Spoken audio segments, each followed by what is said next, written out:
গাজায় শান্তি রক্ষায় আন্তর্জাতিক বাহিনীতে যুক্ত হতে আগ্রহী বাংলাদেশ, চূড়ান্ত নয় অংশগ্রহণের ধরন।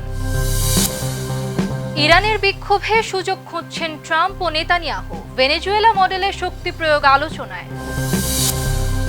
ট্রাম্পকে নোবেল শান্তি পুরস্কার দিতে চান মাচাদো, নাকচ করল নোবেল কমিটি। এবার শব্দের চেয়ে 10 গুণ দ্রুতগামী ক্ষেপণাস্ত্র ইউক্রেনে ছুড়ল রাশিয়া, পুতিনের বাসভবনে হামলার প্রতিশোধ।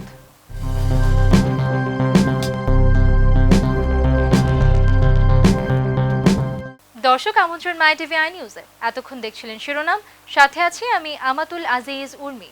নায়াসিনামাইড ও স্যালিসাইলিক সমৃদ্ধ লিলি ফেস ওয়াশ যা ফেসের ডেড স্কিন সেল দূর করে দেয় দ্বিগুণ ফাস্টার ব্রাইটেনিং। গাজায় প্রস্তাবিত আন্তর্জাতিক স্থিতিশীলতা বাহিনীতে যোগ দিতে বাংলাদেশ নীতিগত আগ্রহ প্রকাশ করেছে এবং একথা যুক্তরাষ্ট্রকে জানানো হয়েছে। অংশগ্রহণের ধরন এখনও চূড়ান্ত নয়। এদিকে যুদ্ধবিরতি প্রথম ধাপের পর অগ্রসর না হওয়ায় গাজায় সহিংসতা চলছে, ব্যাপক মানবিক সংকট রয়ে গেছে এবং ইসরায়েল ও হামাস একে অপরের বিরুদ্ধে যুদ্ধবিরতি ভঙ্গের অভিযোগ করছে। গাজায় প্রস্তাবিত আন্তর্জাতিক স্থিতিশীলতা বাহিনীতে অংশ নিতে আগ্রহ প্রকাশ করেছে বাংলাদেশ। 10 ডিসেম্বর ওয়াশিংটনে যুক্তরাষ্ট্রের কাছে এই অবস্থানের কথা জানায় বাংলাদেশ সরকার। বার্তা সংস্থা রয়টার্সের খবরে বলা হয়, জাতীয় নিরাপত্তা উপদেষ্টা খলিলুর রহমান যুক্তরাষ্ট্রের কূটনৈতিক অ্যালিসন হুকার ও পল কুপারের সঙ্গে বৈঠকে নীতিগতভাবে বাহিনীতে যোগ দেওয়ার আগ্রহের কথা তুলে ধরেন। তবে কিভাবে বা কত পরিসরে বাংলাদেশ অংশ নেবে সে বিষয়ে এখনও বিস্তারিত জানানো হয়নি। এ বিষয়ে যুক্তরাষ্ট্রের পররাষ্ট্র দপ্তর তাৎক্ষণিক কোনো মন্তব্যও করেনি। গত নভেম্বরের মাঝামাঝি জাতিসংঘ নিরাপত্তা পরিষদের এক প্রস্তাবে গাজায় একটি অস্থায়ী আন্তর্জাতিক স্থিতিশীলতা বাহিনী গঠনের অনুমোদন দেওয়া হয়। গত অক্টোবরে সেখানে সংঘাত বিরতি কার্যকর হলেও তা প্রথম ধাপের পর আর এগোয়নি। এরপর থেকে 4 শতাধিক ফিলিস্তিনি ও 3 জন ইসরায়েলি সেনা নিহত হয়েছেন। একই সঙ্গে গাজার প্রায় 20 লাখ মানুষ এখনও অস্থায়ী আশ্রয়কেন্দ্র বা ক্ষতিগ্রস্ত ভবনে বসবাস করছেন। সংঘাত বিরতির পরবর্তী ধাপে যেসব কঠিন সিদ্ধান্ত নেওয়ার কথা ছিল সেগুলো নিয়ে ইসরায়েল ও ফিলিস্তিনের স্বাধীনতাকামী সংগঠনের অবস্থান এখনো দূরত্বেই রয়ে গেছে। উভয় পক্ষই একে অপরের বিরুদ্ধে সংঘাত বিরতি লঙ্ঘনের অভিযোগ করছে। ভেনেজুয়েলায় যুক্তরাষ্ট্রের কঠোর পদক্ষেপের পর প্রশ্ন উঠেছে, একই কৌশল কি ইরানের ক্ষেত্রেও প্রয়োগ হতে পারে? ট্রাম্প প্রশাসন আন্তর্জাতিক আইনের চেয়ে বাস্তব কৌশলকে অগ্রাধিকার দিচ্ছে বলে বিশ্লেষকদের মত।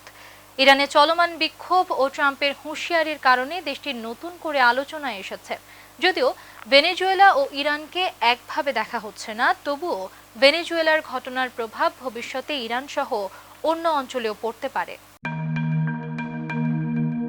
ভেনেজুয়েলায় যুক্তরাষ্ট্রের সাম্প্রতিক পদক্ষেপ আন্তর্জাতিক রাজনীতিতে নতুন করে আলোচনা সৃষ্টি করেছে। প্রশ্ন উঠছে, লাতিন আমেরিকায় যে কৌশল ওয়াশিংটন প্রয়োগ করেছে সেটি কি ভবিষ্যতে ইরানের ক্ষেত্রেও ব্যবহার করা হতে পারে? প্রেসিডেন্ট ডোনাল্ড ট্রাম্পের বিশ্ব বদলে যাচ্ছে মন্তব্যের পর যুক্তরাষ্ট্রের পররাষ্ট্রনীতিতে আগের চেয়ে কঠোর ও বাস্তববাদী অবস্থানের ইঙ্গিত মিলছে।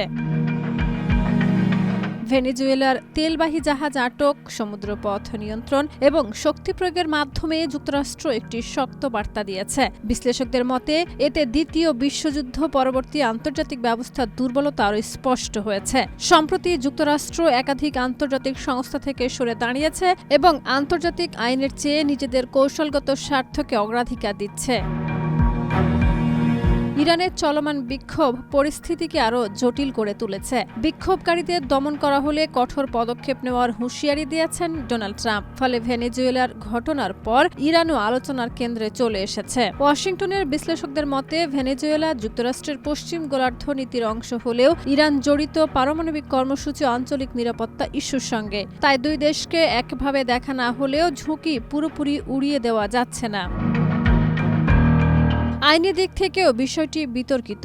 কেউ কেউ মনে করছেন আন্তর্জাতিক আইন ভঙ্গ হলে ইরানি জাহাজের বিরুদ্ধে ব্যবস্থা নেওয়ার সুযোগ থাকতে পারে। আবার অন্য বিশ্লেষকরা সতর্ক করছেন আন্তর্জাতিক আইন উপেক্ষা করলে যুক্তরাষ্ট্র নিজেই সে ব্যবস্থাকে দুর্বল করবে। সব মিলিয়ে আশঙ্কা রয়েছে ভেনেজুয়েলার প্রভাব ভবিষ্যতে ইরান সহ অন্যান্য সংকটপূর্ণ অঞ্চলগুলোতে ছড়িয়ে পড়তে পারে।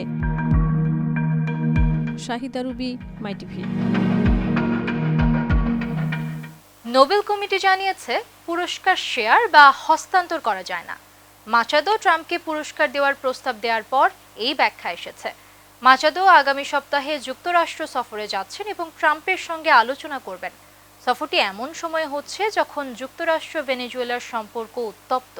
Everyone says that I should get the Nobel Peace Prize for each one of these. Norwegian Nobel committee স্পষ্ট করে জানিয়েছে নোবেল শান্তি পুরস্কার কখনো শেয়ার করা, হস্তান্তর করা বা প্রত্যাহার করা যায় না। এই ব্যাখ্যা আসে ভেনেজুয়েলার বিরোধী নেতা ও নোবেল জয়ী মারিয়া করিনা মাচাদো মার্কিন প্রেসিডেন্ট ডোনাল্ড ট্রাম্পকে নিজের পুরস্কার দিতে চান বলে মন্তব্য করার পর। নোবেল কমিটি জানিয়েছে একবার পুরস্কার ঘোষণা হয়ে গেলে তা চিরদিনের জন্য বহাল থাকে।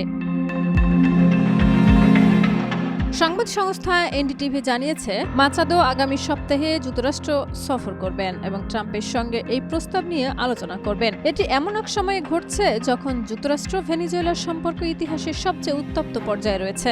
সদ্য অপসারিত প্রেসিডেন্ট নিকোলাস মাদুরোকে গ্রেপ্তার করে যুক্তরাষ্ট্রে নেওয়া হয়েছে এবং ভেনেজুয়েলার বিশাল তেল সম্পদে ট্রাম্পের দাবি এই উত্তেজনার মূল কারণ। ট্রাম্প বলেন মাচাদো যুক্তরাষ্ট্রে আসতে চাচ্ছেন এবং এটি খুবই ভালো ব্যাপার।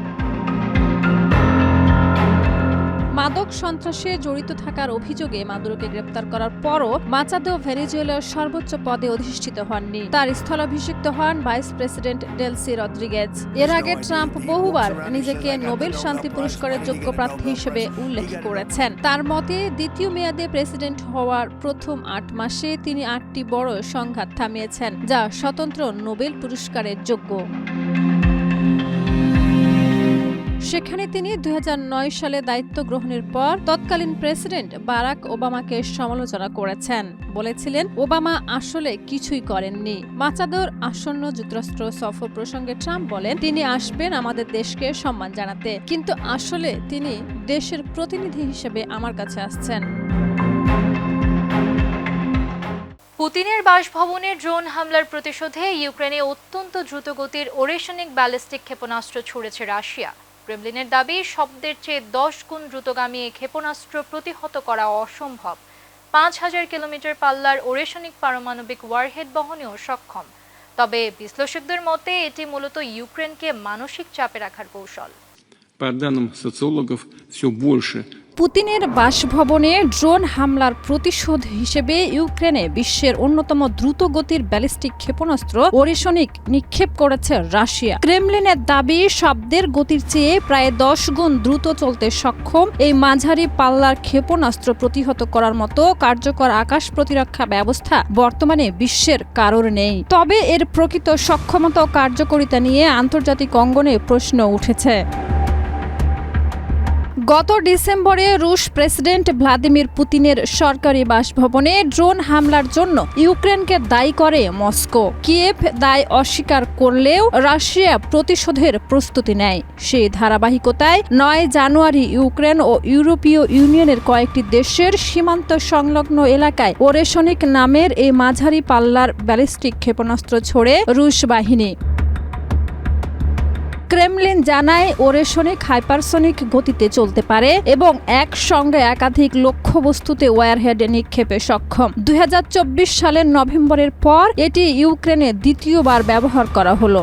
প্রথমবার ডামি ওয়ারহেড থাকলেও এবারের হামলায় পূর্ণ সক্ষমতা প্রদর্শন করেছে ক্ষেপণাস্ত্রটি। রাশিয়ার দাবি অনুযায়ী সর্বোচ্চ ৫,০০০ কিলোমিটার পাল্লার ওরেশনিক মাত্র ১৫ মিনিটে লক্ষ্যবস্তুতে পৌঁছাতে পারে এবং ঘন্টায় প্রায় ৩,৫০০ কিলোমিটার গতিতে ছুটতে সক্ষম।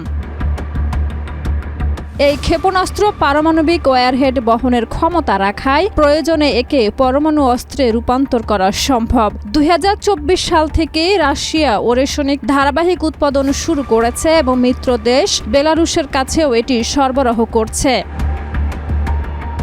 তবে অনেক সামরিক বিশ্লেষকের মতে মস্কোর অজেয় দাবি পুরোপুরি বাস্তবসম্মত নয়। তাদের ধারণা যুক্তরাষ্ট্রের SM-3 বা ইসরায়েলের অ্যারো 3 প্রতিরক্ষা ব্যবস্থা ওরেশনিককে ভূপাতিত করতে সক্ষম হতে পারে।